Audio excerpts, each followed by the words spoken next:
You did the hard part. You picked some of the most popular income ETFs out there. Maybe SCHD, maybe JEPI, maybe JEPQ. But here's a quiet, expensive mistake that has nothing to do with which funds you chose. It's about where you put them, which account they actually live in. Put the wrong fund in the wrong account, and the tax man quietly takes a bite out of your income every single year for no reason at all. It's called asset location. Almost nobody talks about it, and getting it right can save you a real chunk of money without changing a single one of your investments. By the end of this, you'll know exactly which of these three belongs where and why. Welcome to Grow with Tony. I'm Tony, and today we're fixing the invisible mistake even good investors make. Not which dividend ETF you own, but which account you keep it in. This video is for educational purposes only and is not financial advice. Please do your own research before making any investment decisions. Here's why this matters more than it sounds. Beginners spend forever arguing about which fund to buy. SCHD versus JEPI, this yield versus that one. And then they take all of them and just drop them into whatever account they happen to open first, which is usually a regular taxable brokerage account, and then they never think about it again. But here's the trap. Two people can own the exact same funds, get the exact same returns, and still end up with meaningfully different amounts of money, purely because of which account each fund was sitting in. One of them quietly handed a slice to the tax man every year. The other didn't. That gap is invisible from one year to the next, which is exactly why it's so easy to miss. But it compounds into real money over time. So here's the plan. I'll walk you through the two types of accounts, the two types of income these funds throw off, how SCHD, JEPI, and JEPQ each actually pay you, and then a dead simple map for where each one belongs. Plain English the whole way. Everything starts here, so let's keep it simple. Just about every investment you own lives in one of two kinds of accounts, and they're treated completely differently by the taxman. First, you have the taxable brokerage account. This is the normal, no-rules account you can open anytime and put as much as you want into. It is the most flexible account you can have, but the catch is right in the name. It's taxable. Any dividends or income your funds pay out get taxed in the year you receive them, every single year. Even if you automatically reinvest every penny back into the fund, the taxman doesn't care that you never touched the cash or that the money never hit your checking account. To him, you got paid and he wants his cut right now. Second, you have the tax-advantaged accounts, and these are the magic ones. Now, there are a few different versions of these, but they all share the same core superpower. Take the Roth IRA, for example. A Roth IRA is where you put money you've already paid tax on, and then it grows. And later in retirement, you pull it out completely tax-free, growth and all. Then you have the traditional IRA or a 401k. These work a little differently because you defer the tax. This means you don't pay tax on the money going in, nothing gets taxed along the way while it's growing, and you only pay income tax later when you withdraw it in retirement. Here's the one fact that makes this entire video matter. Inside those tax-advantaged accounts, whether it's a Roth, a traditional IRA, or a 401k, your income is sheltered. It does not get taxed year by year. Dividends can pile up, option income can pour in, and the taxman just waits. Or, in the case of a Roth, he never gets it at all. This is a massive advantage because it stops that yearly leak of cash. So think of it like this. A taxable account is a house with the taxman knocking on the door every December, demanding a piece of everything you earned that year. A tax-advantaged account is a house he's not allowed to enter each year. He might be waiting at the gate when you retire, or he might be banned from the property entirely if it's a Roth. But for now, he's not getting in. Now, hold that picture in your mind, because which fund you put in which house is the whole game. Now we get into the part that trips everyone up, and it's the single most important idea in this video. Not all investment income is taxed the same way. Two funds can both say they pay you a dividend, and they can both look the same on your statement. But one payment can be taxed gently while the other gets hammered. To understand this, you have to realize there are two different buckets for income. Bucket 1 is called qualified dividends. This is the tax-friendly kind of income. When a regular, healthy company pays you a dividend and you've held the fund long enough to meet the IRS holding period requirements, that dividend gets qualified status. This is a huge win for you, because it means it's taxed at the same low rates as long-term capital gains. For most people, that means it's taxed at 0, 15, or 20%. That is a genuinely gentle tax compared to what you pay on your job. Bucket 2 is ordinary income. This is the expensive kind. Ordinary income is anything that gets taxed at your regular paycheck. Tax rate. For a lot of people, this rate is noticeably higher than those qualified rates. Things like the interest you earn from a high-yield savings account are ordinary income. And this is the key one for today, the income a fund makes from selling options is generally ordinary income too.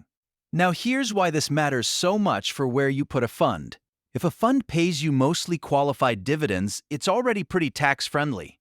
Holding it in a taxable account isn't a huge deal because the taxman is only taking a small slice. But if a big chunk of a fund's payout is ordinary income, then holding it in a taxable account means you're handing the taxman his higher paycheck level cut every single year. That's a real drag on your performance, and that's exactly the kind of fund you'd want to hide inside a tax-advantaged account instead. Keep that rule in your head. The more ordinary income a fund throws off, the more it wants to live in a sheltered account. Now the fun part. Let's look at how SCHD, JEPI, and JEPQ actually pay you, because these three funds make their income in genuinely different ways. Let's start with SCHD, because it's the straightforward one. SCHD is the Schwab US Dividend Equity ETF. It holds around 100 quality companies that pay real, reliable dividends. Because these are traditional dividends from established companies, most of what SCHD pays out to you counts as those tax-friendly qualified dividends. So on its own, SCHD is relatively tax-efficient. The taxman's cut is on the gentler side. And you don't feel nearly as much pain holding this in a regular brokerage account. Now let's look at JEPI, because this is where it gets interesting. JEPI is the JP Morgan Equity Premium Income ETF, and it does two things at once to make you money. First, it holds a basket of steadier, large S&P 500-type companies that pay some dividends. But then it adds a second engine on top. It sells call options on the market to pull in extra income, and it pays that out to you every single month. Now, let me give you a plain English definition of what's happening there. Selling a call option basically means the fund is getting paid cash today in exchange for giving up some of its future upside if the stocks jump too high. That cash payment is called an option premium. The result is that JEPI hands you a much bigger monthly payout than SCHD does. But here's the catch, and it's the whole reason we're having this conversation. A large slice of that payout comes from those option premiums.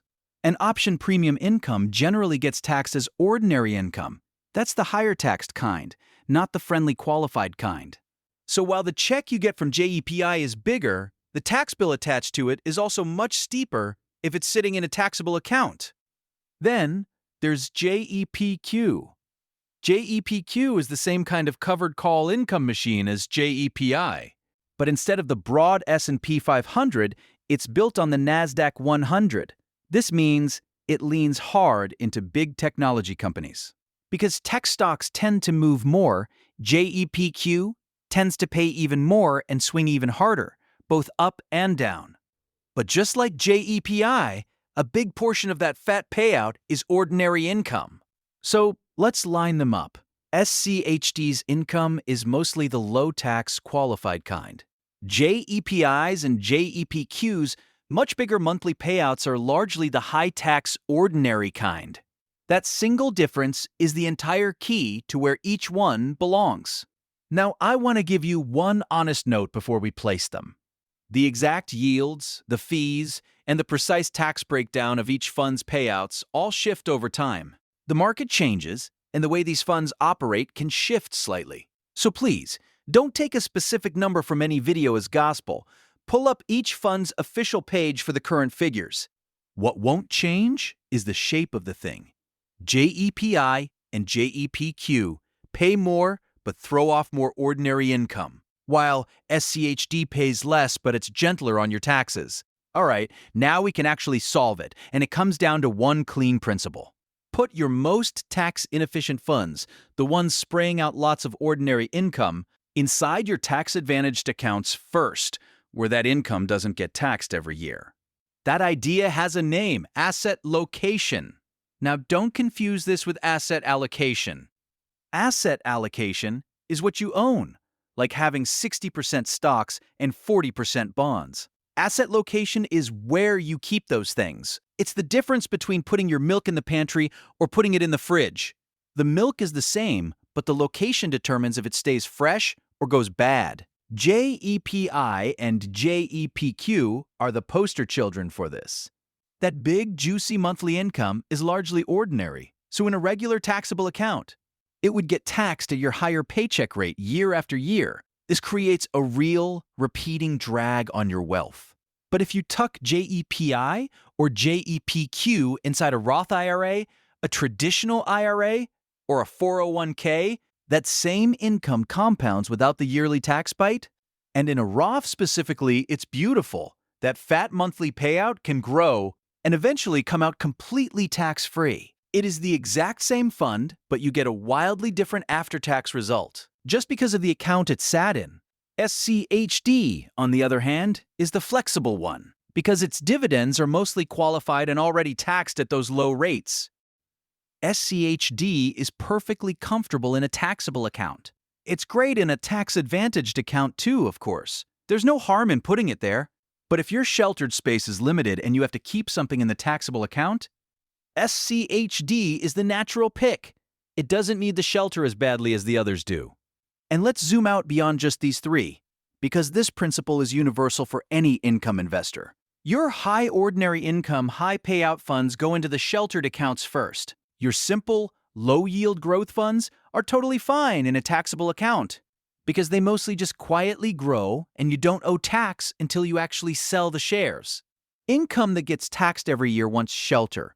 Growth that just sits there doesn't need it as badly. Now, I want to give you a simple starting map. Again, this is a framework to help you think, not personal financial advice. Let's say you've got both a taxable account and a Roth or an IRA. In that case, you should lean toward putting JEPI and JEPQ inside the tax-advantaged account. Keep SCHD wherever you have room. It's perfectly happy in the taxable one. But what if your tax-advantaged space is limited? Maybe your Roth IRA is already almost full, or you only have a small amount of room in your 401k. In that scenario, you have to prioritize. You should shelter the biggest ordinary income payer first. Between these three, that's JEPI or JEPQ, because that's where the yearly tax bite is the most painful. Get the worst offender under cover before you worry about the gentler funds like SCHD. And what if all you've got right now is a taxable account? If that's your situation, that is genuinely fine. You're still investing, and that is the most important thing. Just go in with your eyes open. You need to realize that JEPI and JEPQ will hand you a real tax bill every year on that ordinary income, while a qualified dividend fund like SCHD will be a lot gentler on your taxes in that same account. You can still own them, but you just need to budget for the tax man. Now, I have to give you some honest caveats, because I'm not going to pretend this is the only thing that matters. First and most important, don't let the tax tail wag the dog. This is a common phrase in finance, and it means you shouldn't let tax optimization drive your entire strategy. Pick funds that actually fit your goals and your risk tolerance first, and then place them smartly. It makes zero sense to buy a fund you don't even want, or a fund that is too risky for you just because it's tax efficient. Your goal is to build a portfolio that helps you reach your target, not just a portfolio that looks good to the IRS. Second, your own tax bracket and the current tax rules change this math. If you are in a very low tax bracket, the difference between qualified and ordinary income might be smaller for you than it is for someone in a high bracket. Because of that, treat everything I've said here as a starting framework to think with, not a personal prescription. If your financial situation is complex, or if you're dealing with very large sums of money, a real conversation with a tax professional is always worth the investment. So, let's turn this into an actual plan. Here are 4 concrete steps you can take right now to fix your asset location. Step 1. Sort your income by type. Go look at what each fund you own actually pays you. Don't just look at the total amount of money hitting your account. Look at the tax characterization. Is it mostly qualified dividends, the tax-friendly kind, or is it ordinary income and big option premium payouts, the tax-heavy kind?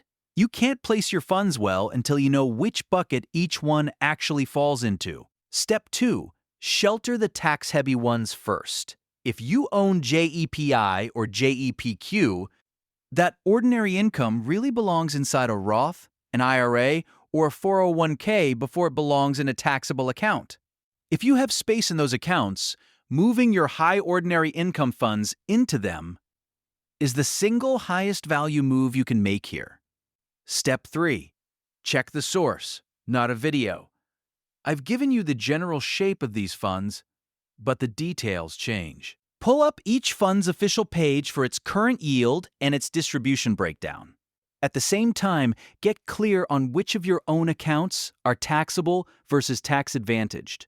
Once you have those two lists, match them up. Put the high tax payouts in the sheltered accounts. Step 4. Don't chase yield blindly. This is a big one. A giant headline yield looks amazing on a screen, but it can be a trap. A big yield looks great right up until you realize a huge slice of it is quietly getting taxed away every year because it's sitting in the wrong account. After-tax income is the only number that actually lands in your pocket and helps you pay your bills. Bottom line, picking good funds is only half the job. Putting each one in the right account is the quiet free win that most people leave sitting on the table. You don't need to find a new investment, and you don't need to take on extra risk. You just need to be smarter about where your assets live. Own good funds, then give each one the right home. If this finally made asset location click for you, subscribe so the next money topic everyone skips gets simple too. And tell me in the comments, are you holding JEPI or JEPQ in a taxable account right now? Tony reads them all. Own good funds, then put them in the right home. See you in the next one.